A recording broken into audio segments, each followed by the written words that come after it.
Feeling kasi ng group of complainants, ngayon na yung tamang oras. Kailan pa? Kailan pa natin titiisin yung mga lantarang paglabag sa konstitusyon, paglabag ng rule of law sa mga batas ng Vice President?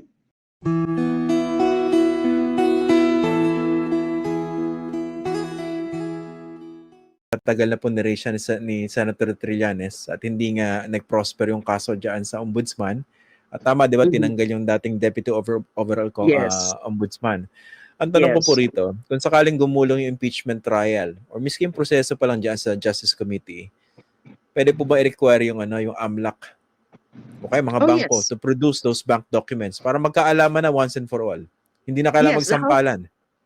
Yes, the House of Representatives, I believe, would have the authority or would have the power to summon AMLAC to confirm, to validate those allegations about the existence of bank accounts.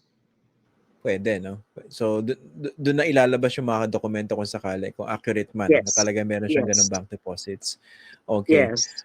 Oo. So far, kasi ang isang issue po rito sa impeachment ay yung oras dahil magki-Christmas break na, tapos pagpalo ng January, alam natin, start na ng election period, busy na lahat ng mga tatakbo. Pati kayo, dahil tatakbo kayo sa pagka-kongresista bilang bahagi ng mamamayang liberal, di ba? Pero how do you intend to pursue this proceeding amid this scenario? Kung gugustuhin talaga ng House of Representatives na seryosohin itong impeachment, they will find time. There's a will, there is, pwede nilang gawin. Kasi kung titingnan mo yung mga periods prescribed in the Constitution, which was adopted in the rules for impeachment of the House of Representatives, 10 days, 10 session days, para i-refer sa proper committee. And then 3 days na i-calendar yan dun sa committee. And then yung committee may 60 days. Within 60 days, they have to resolve it. Igo-go ba nila o hindi yung impeachment. So that's within 60 days. And then from there, pupunta na sa plenary. And within 3 days dapat makarating sa plenary. Now, the elections is in May. So we're talking about what, 5 or 6 months? December, January, February, March, April, May. More or less 5 to 6 months. So in terms of the period, pwedeng kakayanin. So it's really, it depends on them. If there's a will, there's a way. Ang feeling kasi ng group of complainants, ngayon na yung tamang oras. Kailan pa? Kailan pa natin titiisin yung mga lantarang paglabag sa konstitusyon, paglabag ng rule of law sa mga batas ng Vice President? And then after the elections, and from between now and the elections, marami pa pwedeng mangyari. And then after the elections, we don't know. Kung meron pang may interest pa ba yung mga mahalal sa House of Representatives and the Senate to pursue this. And then remember, we have the 1-year ban. Na kapag meron ng nag-file, hindi na uling mag-file again within the same period. Kailangan after the lapse of 1 year. And again, many things would happen within that span of time. So ganun yun. Yung pinupush lang namin yung House of Representatives, gawin nyo na to. Kasi meron naman mga basehan. Gawin nyo na to para protektahan yung demokrasya, protektahan yung ating saligang batas. Ganun po ang panawagan ng mga complainants. Senator, last 2 questions. No? Alam ko busy kayo. Yung isa, given the current composition of the Senate now, what do you think of the chances of the Vice President being convicted? Kasi marami pa rin siyang mga sip-sip. Marami pa rin sip-sip sa Vice President at saka sa mga Duterte dyan sa Senado. They say na as of now, kung ngayon na magta-trial, baka hindi pa. Baka short pa. You know the numbers. It's supposed to be 2/3. Yeah. 2/3 of the Senate. 16. And that means 16. Iba-iba yung mga bilang. May naririnig ako 13, may naririnig ako 10. Pero yun na nga, mukhang as of now, wala pa yung as of now wala pa yung 16. Now, we are hoping na between now and the time that the impeachment is finally referred, the resolution and the articles of impeachment are finally referred to the Senate, ay pwede pang madagdagan.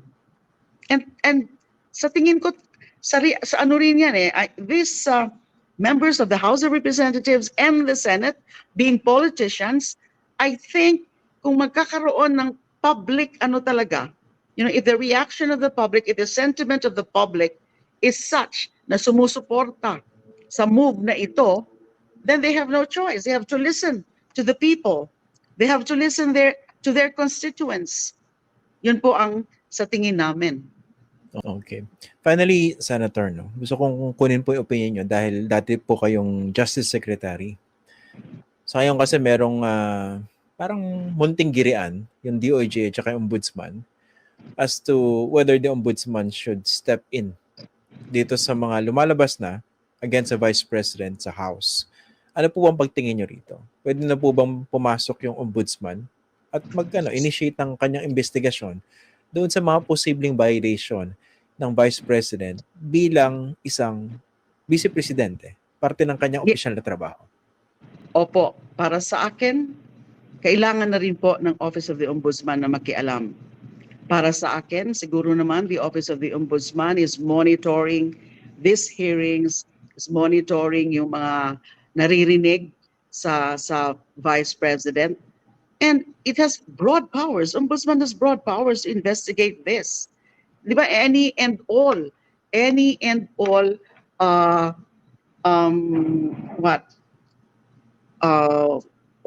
trying to recall what exactly misfeasance, malfeasance of Malfeasance. of a public official. Again, on the principle that public office is a public trust. Yung sa Article 11, Section 1 of the Constitution. Napaka-broad po ng powers ng Ombudsman. Meron siyang investigative unit, yung Field Investigation Office. Hindi naman sinasabi natin na mag-preliminary investigation na kaagad. He can tell his investigators to start gathering evidence, to start building the case against the Vice President.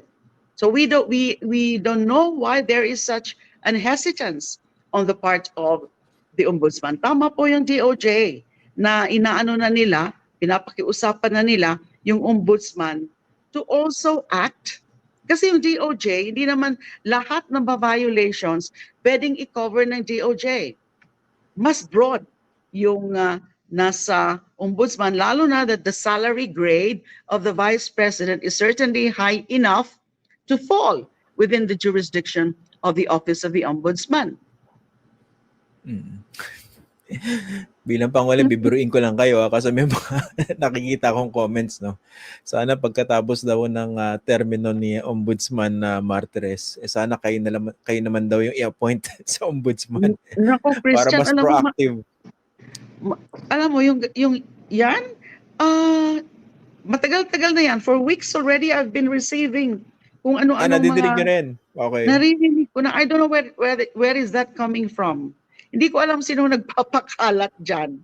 Na wala naman ako interest, hindi naman ako nag-apply for that. And wala namang kumakausap sa akin na I'm being considered for that position. Many friends of mine have been texting me, is it true? Is it true? Is it true? Sabi ko, saan ba nanggagaling yan? I don't know. There must be a group who's propagating that. Na, ako nga, hindi ko alam Hindi ko alam na na i-consider ako dyan. So, these are just part of...